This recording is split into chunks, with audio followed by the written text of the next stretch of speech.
Greetings, my friend. Welcome back to my YouTube channel. I'm Matt Schifferly. And if you feel like your diet and exercise habits are not working very well for you and you just can't get any traction for making progress, you need to hear this story and understand this basic principle of success.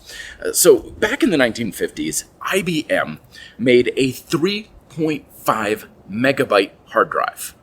Hey, this is tiny by comparison by today's standards.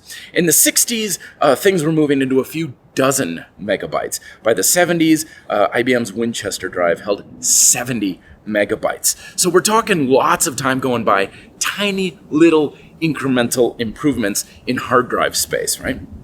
And then in the 1990s, typical PC, 200 and 500 megabytes.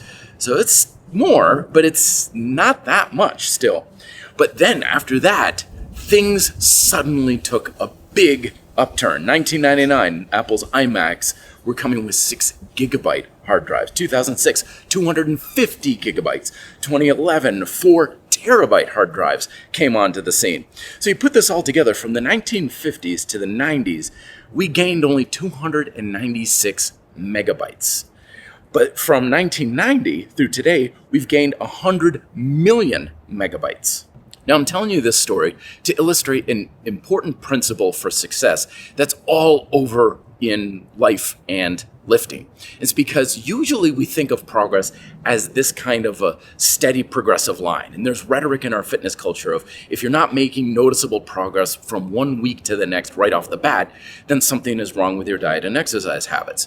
When the reality is most progress in life, especially notable progress, follows much more of a compounding curve where there's a tipping point, and that's where the real success starts to happen. And what this means is that you have to endure, much of the time, a period of slow, very tiny incremental success, if anything, for a while before you can really enjoy that success. If you're in this initial stage and feel like it's not working, a lot of people will say, this diet and exercise habit, this program I'm on, whatever, this isn't working out so well for me. And they give up on the pursuit of what they want. They either give up entirely or they just give up on what they're trying to do. And then they start all the way back to square one. And then they go start and they're like, that's not really working so well either. And then they stay in this beginning stage perpetually, and they never have the chance to go long enough to reach that tipping point. So what does this mean from a practical standpoint? Well, there's several things. First and foremost is consistency is always, and longevity is key. Getting into diet and exercise habits that allow you to stay with it long enough to get you the chance of reaching that tipping point is essential. And if you're not making as much progress as you want initially for the first few weeks, months, even years, that doesn't mean it's not working. Second is that this compounding effect also works in reverse, where you've got detrimental habits like doom scrolling social media, drinking all the time, abusing processed foods. And it's like, but it's fine. I've been doing this for several years. I'm okay. I'm all right. It's no big deal. I haven't had any consequences. Oh boy, and then it suddenly goes real off the rails for you. So just because it's not bad now doesn't mean it can't be catastrophic later down the road. The next point, though, is that this compounding works through incremental improvements, no matter how small.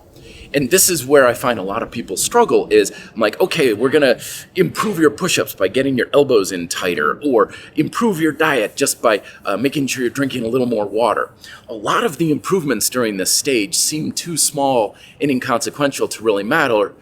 So many people will be like, I'm not going to bother with that. I'm not going to pay attention to that. And instead of making these slow improvements that eventually lead to the tipping point, they just stay flatlined indefinitely.